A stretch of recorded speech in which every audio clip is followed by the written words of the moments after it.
Yusuf, what's up? Oof. I can't believe it.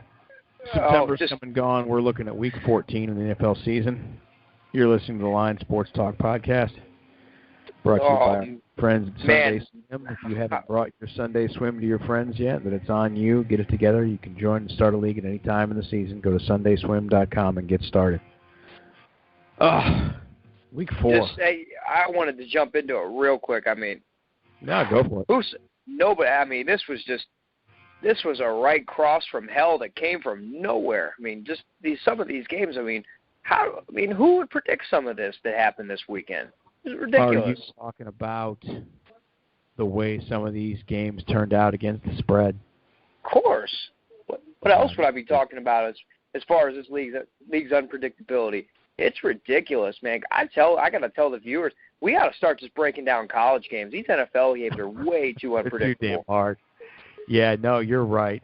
But this is something that's perplexed many a gambler throughout the years. Is just, I guess what it amounts to is you got to have a giant set of balls to bet games in the NFL. You've got to be able to jump on the Buffalo plus it goes two ways. Some would say giant set of balls. Other would say you just got to be stupid. Why would you even mess with these games? You are correct. It's just a guy that used to do some local radio here in my area many years ago who inspired me to just love sports talk radio altogether.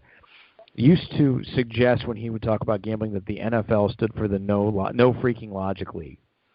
And bad acronym, but it made a lot of sense because it's nothing about picking games in the NFL is logical. Nothing about it.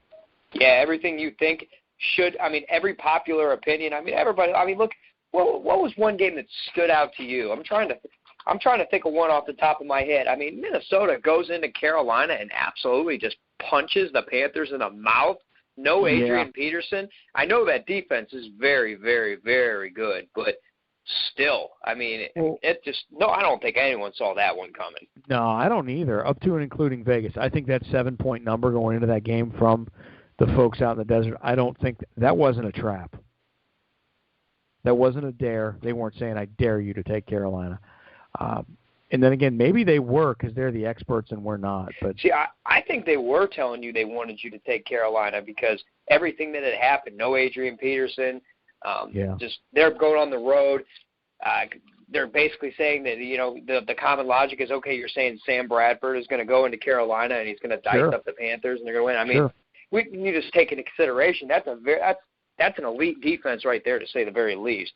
3 weeks in, and right now, if we're doing a power ranking segment, which both you and I despise and we're not doing. Don't like them.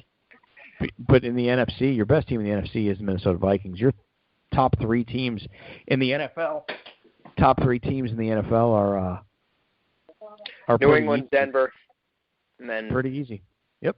Yeah, New England, Denver, and then whoever you put Minnesota, you could put Minnesota number 3. There's no issue with that. I saw ESPN, the great ESPN, might I add.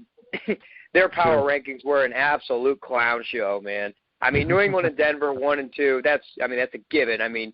You would never. If I haven't in any other way than those two at 1 and 2, you probably haven't watched a game in 10 years, definitely not watched one this year. But I've seen Arizona in the top 5, Seattle's in the top 5. Why? Seattle got beat by the Los Angeles Rams in L.A. Their offense looks anemic right now. And can I answer this though? Mm-hmm. Can I answer this by saying this is exactly why you don't have preseason rankings in college? You can't rank. Then the rankings don't mean shit in the NFL because it doesn't mean shit. You can't pinpoint anything. You don't know anything yet. Okay. Yeah, you don't. And the other thing is, why are the Arizona Cardinals? And I know this isn't our Power 5, but this is the worldwide leader in sports, ESPN's Power 5. Yeah, why is the Arizona Cardinals in the top 5 after getting embarrassed? That's another game we could get to real quick. I want to. I think Vegas dared you to. They wanted you to take the Cardinals with 5. They wanted you to take Arizona at 5, and look what happens. They got embarrassed in Buffalo. Embarrassed. Did you take Arizona anywhere? No, I did not. I did.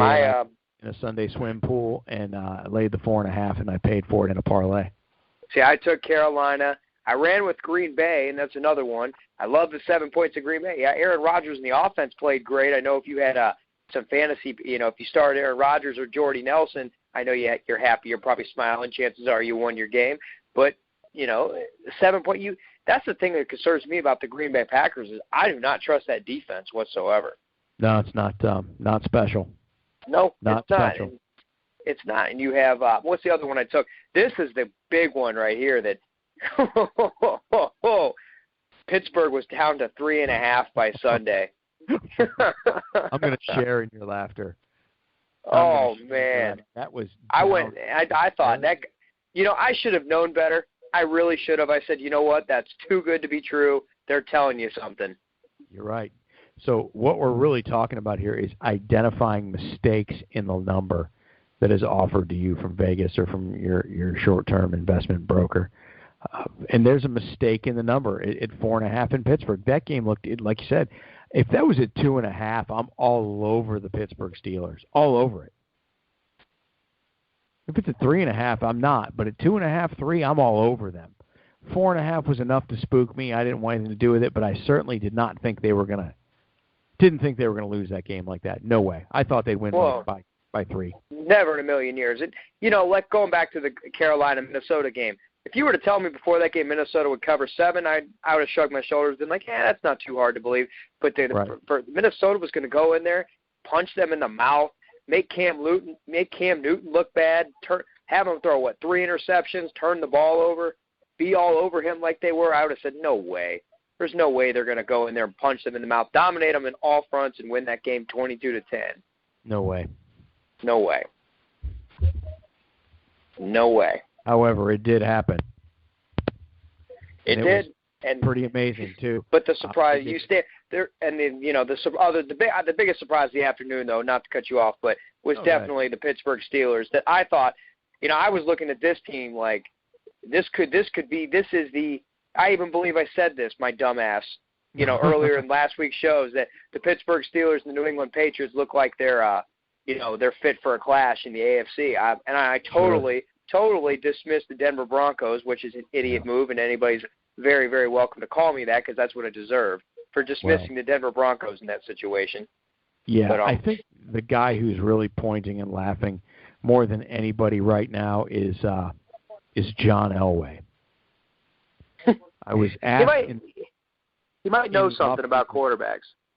Right. No. And that's what I'm getting at. I was asked in the offseason. I had a discussion with a friend of mine who claimed, he said, you seem to believe that Elway knows what he's doing and that, you've got all this confidence. And it's not that I would have gone to war over it, but I had to believe that John Elway letting Brock Osweiler walk away like that and letting the Houston Texans offer him $90 million, and Elway didn't even flinch.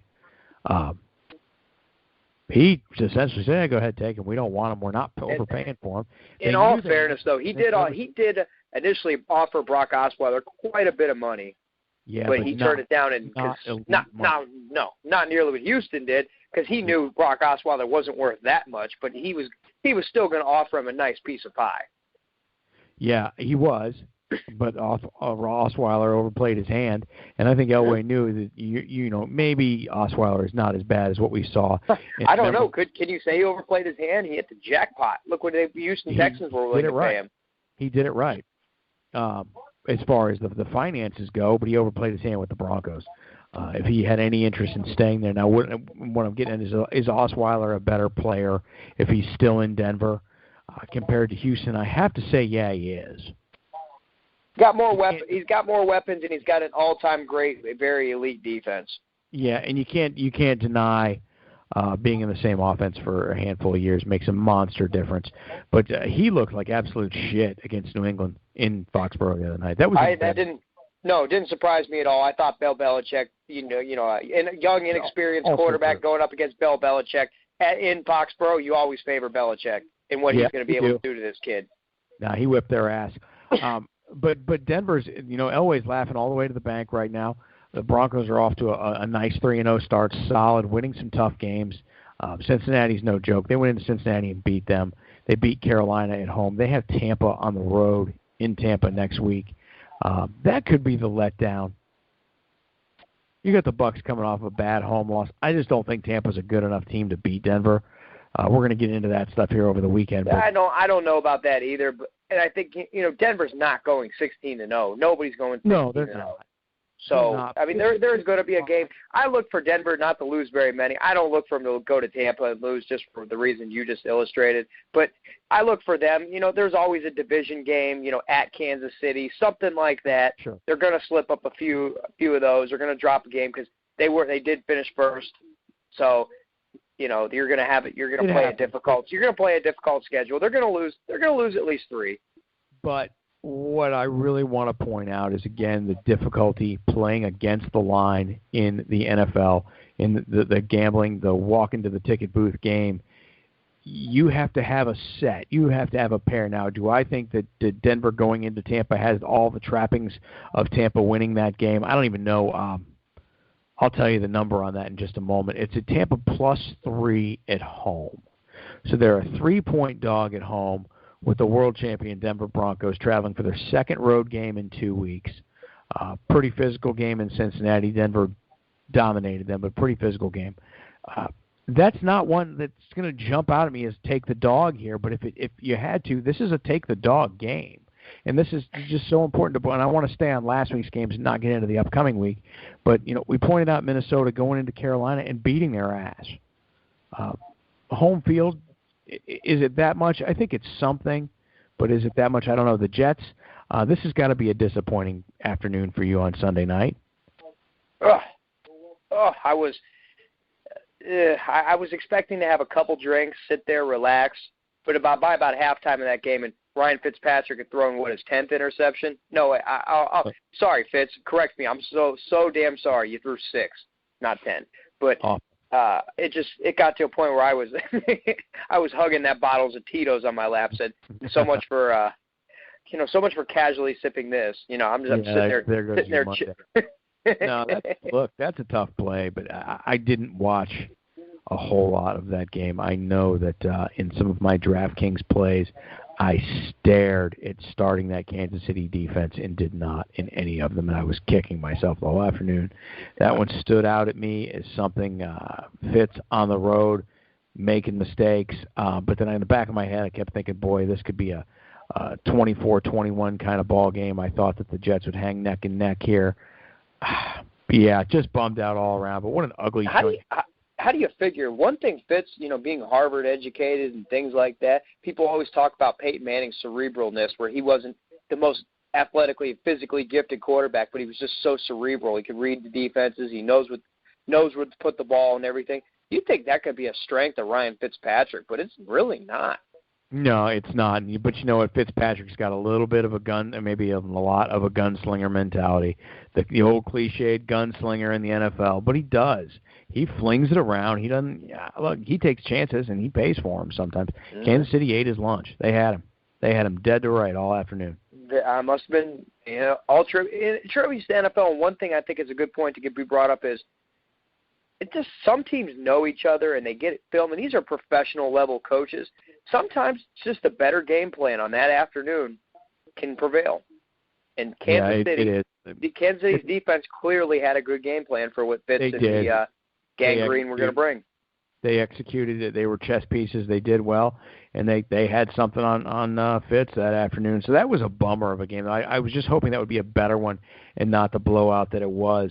Actually, one of the, you would assume, bummer games, the Rams and the Bucs, turned